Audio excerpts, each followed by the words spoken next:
ബംഗാളിലെ ഡോക്ടറുടെ കൊലപാതക കേസിൽ അന്വേഷണം അട്ടിമറിച്ചെന്ന് സിബിഐ. മൃതദേഹം സംസ്കരിക്കാൻ തിടുക്കം കാണിച്ചെന്ന് സിബിഐ.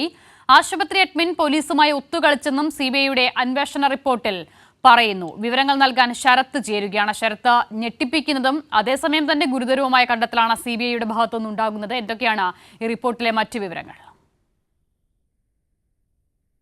വിദ്യാർത്ഥിനി ബലാത്സംഗത്തിനിരയായി കൊല്ലപ്പെട്ട സംഭവത്തിൽ സിബിഐ റിപ്പോർട്ടിലെ വിവരങ്ങൾ അസിത പറഞ്ഞ പോലെ വളരെ ഞെട്ടിപ്പിക്കുന്നതാണ്. പോലീസും ആശുപത്രി അധികൃതരും ചേർന്ന് കേസ് അട്ടിമറിക്കാൻ ശ്രമിച്ചു എന്നൊരു പ്രധാനപ്പെട്ട കണ്ടെത്തൽ സിബിഐ റിപ്പോർട്ടിലുണ്ട് എന്നാണ് നമുക്ക് ലഭിക്കുന്ന വിവരങ്ങൾ.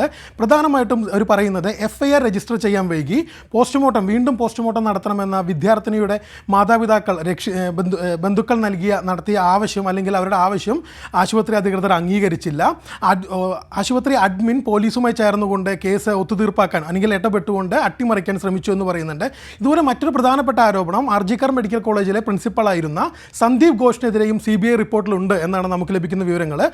സന്ദീപ് ഘോഷിന് ഇതിനകത്ത് കൃത്യമായി പങ്കുണ്ടെന്നും സന്ദീപ് ഘോഷ് ഈ സംഭവം വളരെ ലഘൂകരിച്ചുകൊണ്ടാണ് തൻ്റെ ഉന്നത നേതൃത്വത്തിലുള്ള അല്ലെങ്കിൽ തൻ്റെ ഉന്നത അധികാരികളോട് അറിയിച്ചെന്നുള്ളതും ഇത്തരത്തിലെ ഒരു വലിയ രീതിയിലുള്ള അട്ടിമറി ആർജിക്കർ മെഡിക്കൽ കോളേജിലെ BC വിദ്യാർത്ഥിനിയുടെ മരണത്തിൽ സംഭവിച്ചു എന്നാണ് പറയുന്നത്. ഓഗസ്റ്റ് 9-നാണ് കൊൽക്കത്ത സർക്കാരിൻ്റെ, ബംഗാൾ സർക്കാരിൻ്റെ നിയന്ത്രണത്തിലുള്ള ആർജിക്കർ മെഡിക്കൽ കോളേജിലെ PG വിദ്യാർത്ഥിനി ആശുപത്രിയിൽ വെച്ചുകൊണ്ട് തന്നെ ബലാത്സംഗത്തിനിരയായി കൊല്ലപ്പെട്ടത്. ഈ സംഭവത്തെ തുടർന്ന് വലിയ പ്രതിഷേധങ്ങളാണ് ബംഗാളിൽ നടന്നിരുന്നത്. മെഡിക്കൽ വിദ്യാർത്ഥികളും റെസിഡന്റ് ഡോക്ടർമാരും ഇത്തരത്തിൽ സമരം പ്രഖ്യാപിച്ചിരിക്കുകയാണ്. അവരുമായിട്ടുള്ള സമരം വഴിമുട്ടി നിൽക്കുകയാണ്. ബംഗാൾ സർക്കാരിൻ്റെ മമതാ ബാനർജി നേരിട്ട് സമരക്കാരുമായി നടത്തുന്ന ചർച്ചകൾ വരെ വഴിമുട്ടി നിൽക്കുന്ന സാഹചര്യത്തിലാണ് CBIയുടെ വളരെ പ്രധാനപ്പെട്ട ഒരു റിപ്പോർട്ട് പുറത്തു വരുന്നത്. ആ റിപ്പോർട്ടിൽ ബംഗാൾ സർക്കാരിനും ബംഗാൾ സർക്കാരിൻ്റെ നിയന്ത്രണത്തിലുള്ള കൊൽക്കത്ത പോലീസിനും വലിയ വീഴ്ച സംഭവിച്ചു എന്നാണ് പറയുന്നത്.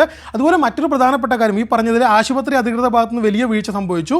FIR രജിസ്റ്റർ ചെയ്യാൻ വൈകി പോലീസിൻ്റെ ഭാഗത്ത് വന്ന വീഴ്ചയായിട്ട് പറയുന്നുണ്ട്. മറ്റൊരു കാര്യം, ബന്ധുക്കൾ വീണ്ടും പോസ്റ്റ്മോർട്ടം നടത്തണമെന്ന ആവശ്യം ഉന്നയിച്ചപ്പോൾ അത് നിരാകരിച്ചു. അതുപോലെ മൃതദേഹം വളരെ തിരക്കിട്ട് സംസ്കരിച്ചു എന്നീ തുടങ്ങി. അതുപോലെ ഈ പ്രതിയുടെ വസ്ത്രങ്ങൾ ശേഖരിക്കുന്നതിൽ പോലീസിന് വലിയ വീഴ്ച സംഭവിച്ചു എന്നീ കാര്യങ്ങളാണ് CBIയുടെ റിപ്പോർട്ടിലുള്ളത് എന്നാണ് നമുക്ക് ലഭിക്കുന്ന വിവരങ്ങൾ. അസിത, ശരി, ശരത്താണ് വിവരങ്ങൾ നൽകിയത്. അന്വേഷണം അട്ടിമറിച്ചു എന്നാണ് CBIയുടെ കണ്ടെത്തൽ.